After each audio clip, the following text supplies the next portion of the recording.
Third, on tongues. The secretion of digestive juice about one third on the tongues. The secretion of digestive juice decrease in old stage. जैसे ही old stage बढ़ते जाता है, digestive gland से जो digestive juice का secretion होता है वह डाइजेस्टिव जूस क्या हो जाता है, डिक्रीज होने लगता है, जिसके फलस्वरूप डाइजेस्टिव डिजीज़ होने लगता है। बहुत सारे डाइजेस्टिव डिजीज जैसे कॉन्स्टिपेशन हुआ, डिस्पेप्सिया हुआ, फिर loss of appetite, dyspepsia, constipations plus gas formation. Next हम लोग देखते हैं retention of water. Cell gradually loss their capacity to retain water, so the skin become dry, wrinkles and in old persons. इसमें क्या हो जाता है, वाटर का क्या हो जाता है, रिटेंशन हो जाता है, वाटर पूरी तरह से लॉस हो जाता है। जैसे ही वाटर लॉस हो जाता है तो उस कंडीशंस में हमारा जो स्किन है पूरी तरह से ड्राई हो जाता है। ड्राई होने के जैसे ही स्किन ड्राई हो जाता है तो उसमें जो है झुर्रियाँ पड़ना स्टार्ट हो जाता है। स्किन जो है हमेशा स्किन जो है क्या बोलना चाहिए, स्किन सिकुड़ने लगते हैं। नेक्स्ट हम लोग देखेंगे nerve impulse. Propagations of nerve impulse reducing with the advancing age, declines in 10% in man.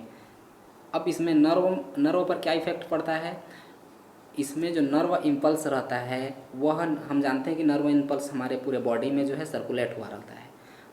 अब ये नर्व इम्पल्स धीरे धीरे रिड्यूस होना स्टार्ट हो जाता है। ये था हम लोग का morphological and physiological changes. Next हम लोग देखेंगे सेलुलर चेंजेस। सेलुलर चेंजेस में हम सबसे पहले देखेंगे सेलुलर लेवल में कौन कौन से चेंजेस दिखाई दे रहे हैं। सेलुलर लेवल में कौन कौन से चेंजेस दिखाई दे रहे हैं, तो सबसे पहले हम देखते हैं सेलुलर के अंतर्गत हम सबसे पहले देखते हैं सेल ऑर्गेनेल्स में क्या चेंजेस हो रहा है। सबसे पहले हम देखते हैं एंडोप्लाज्मिक रेटिकुलम।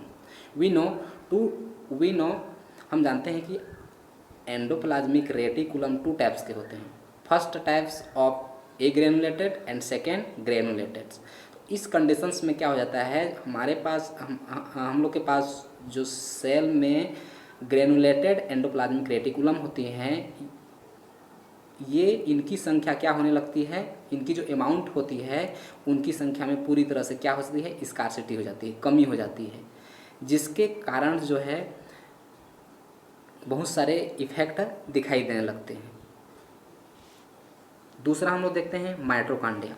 माइटोकॉन्ड्रिया को आपको पता है कि ये इसको पावर हाउस ऑफ सेल कहा जाता है। इसमें देखते हैं mitochondria get degenerate in the cell of tissue, reducing rate of respiration and carbohydrate metabolisms।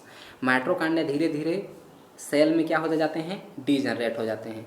जैसे जैसे ये सेल में डीजनरेट होते जाते हैं तो क्या पर इफेक्ट पड़ता है, जैसे ही माइटोकॉन्ड्रिया सेल में डीजनरेट होना स्टार्ट हो जाएंगे, रेस्पायरेशन पर सबसे ज़्यादा कॉज करे इफेक्ट पड़ेगा। इसमें स्पेशल बताया गया है rate of रेस्पायरेशंस and carbohydrate metabolisms, ये इसके लिए स्पेशल रिस्पॉन्सिबल होता है और इस पर सबसे ज़्यादा इफेक्ट पड़ेगा। नेक्स्ट हम लोग देखते हैं plasma membranes. Plasma membranes simple form में हम जिसको कहा जाता है पीएम। जिस प्रकार हमारे पूरे नेशंस को जो है पीएम हैंडल करता है, उसी प्रकार हमारे बॉडी को प्लाज्मा मेम्ब्रेन हैंडल करता है। किसको अंदर जाने देना है, किसको बाहर ही रहने देना है, ये सब डिटेक्ट करने का काम कौन करता है, प्लाज्मा मेम्ब्रेन्स करता है। और प्लाज्मा मेम्ब्रेन्स में एक कैपेसिटी पाई जाती है, इसमें सेल्फ सीलिंग, सेल्फ परमेबल की कैपेसिटी पाई जाती है। इसमें सबसे मेन कैपेसिटी जो रहती है वह आपके परमेबिलिटी की कैपेसिटी होती है। ठीक है, तो इसमें होता क्या है, इसमें जैसे जैसे एजिंग्स बढ़ते जाता है तो इसमें परमेबिलिटी की कैपेसिटी भी रिड्यूस होने लगती है। देखते हैं the permeability of plasma membranes gradually decrease in advancing as permeables of accumulations of calcium in the cellular membranes।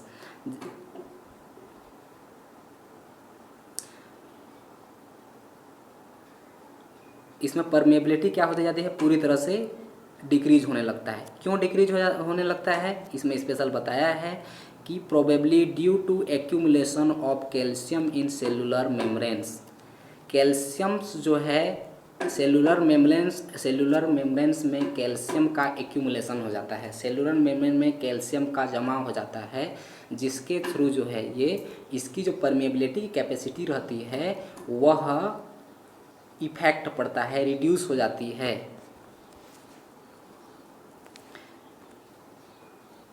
Next, morphological changes occur in cell in liver, heart and stomach. Morphological changes में हम देखेंगे तो इसमें morphological changes दिखाई देता है, पाया जाता है सेल में, सेल लीवर के सेल में पाया जाता है, हार्ट में पाया जाता है और स्टमक में पाया जाता है। नेक्स्ट हम लोग देखेंगे डिक्लाइन इन सेल वॉल्यूम। अब होता क्या है, देखो देखिए इसमें average cell volumes decrease with the increasing age showing hypertrophy. जैसे ही सेंसेंस स्टेज आती जाती है सेल की वॉल्यूम जो है डिक्रीज होने लगती है। नेक्स्ट हम देखेंगे nuclear pyknosis. With the advancing age nucleus become shrunken and stand deeply. Such nucleus is called pycnotic and the degenerate process is known as nuclear pycnosis. जैसे जैसे ही एडवांस्ड एज आते जाता है तो इसमें न्यूक्लियस जो रहता है वह श्रिंकेन हो जाता है और इस न्यूक्लियस के श्रिंकेन होने की पूरी इस प्रक्रिया को न्यूक्लियर पिक्नोसिस कहा जाता है। नेक्स्ट हम बोलते हैं it is due to condensation of nuclear materials. और यह न्यूक्लियर पिक्नोसिस की जो प्रोसेस होती है यह न्यूक्लियर मटेरियल के कंडेंसेशंस के कारण दिखाई देती है। इसमें नेक्स्ट हम लोग देखेंगे the rate of DNA duplication decrease. DNA में रेप्लिकेशन की प्रोसेस पाई जाती है, डुप्लीकेशन की प्रोसेस पाई जाती है, तो इसमें जो रेप्लिकेशन डुप्लीकेशन की प्रोसेस जो पाई जाती है वो अभी पूरी तरह से क्या हो जाती है, डिक्रीज हो जाती है। Reductions in the capacity of cellular multiplication also occurs. Cellular multiplication की जो कैपेसिटी सेलुलर मल्टीप्लिकेशंस की जो कैपेसिटी पाई जाती है वह भी पूरी तरह से क्या हो जाती है, रिडक्शन हो जाती है। अब हम देखते हैं एक्स्ट्रा सेलुलर क्या चेंजेस दिखाई देता है। Accumulation of polysaccharides, collagen and proteins in the intracellular space takes place. Collagen protein is extra cellular proteins. The collagen proteins make up 30% of the body weights in many animals. Young collagens is permeable. अब देखिए इसमें बताया गया है कि extra cellular body के बाहर में क्या चेंजेस हो रहा है, तो इसमें पॉलीसेकेराइड्स, कोलेजन एंड प्रोटीन्स ये बॉडी के एक्स्ट्रा सेलुलर में ये क्या हो जाते हैं, एक्यूमुलेट हो जाते हैं। एक्यूमुलेट हो जाने के कारण ये जो है एजिंग को कॉज करते हैं। हम जानते हैं कि जनरली जो है extra cellular proteins, collagen proteins जो है हमारे बॉडी वेट का जो है 30% भाग को बनाता है। हमारा जो बॉडी वेट रहता है उसमें 30% वेट आपके कोलेजन प्रोटीन्स के कारण ही होता है। Young collagen protein is permeable, flexible and easily soluble. जब हम यंग कोलेजन प्रोटीन जो रहता है वो हमेशा सोल्यूबल रहता है और इजली परमेएबल रहता है, परंतु जैसे जैसे ड्यूरिंग एज बढ़ते जाता है ये जो है ये सब इसमें अब्सेंस होने लगते हैं, जिसके कारण जो है एजिंग को लीड करते हैं।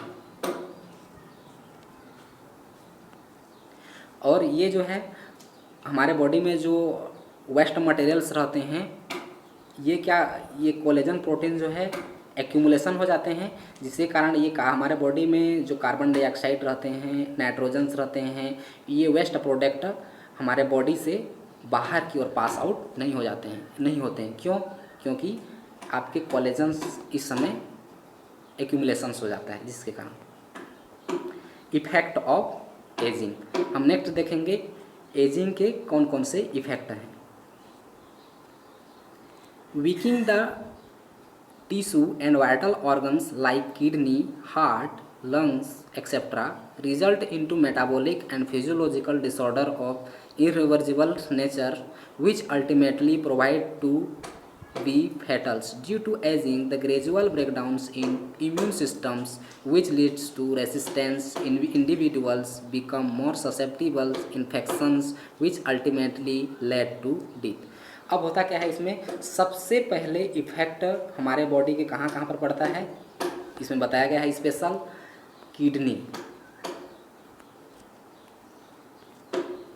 किडनी, हार्ट, लंग्स, इस पर जो है सबसे ज़्यादा इफेक्ट पड़ता है। जिस साथ साथ ये जो है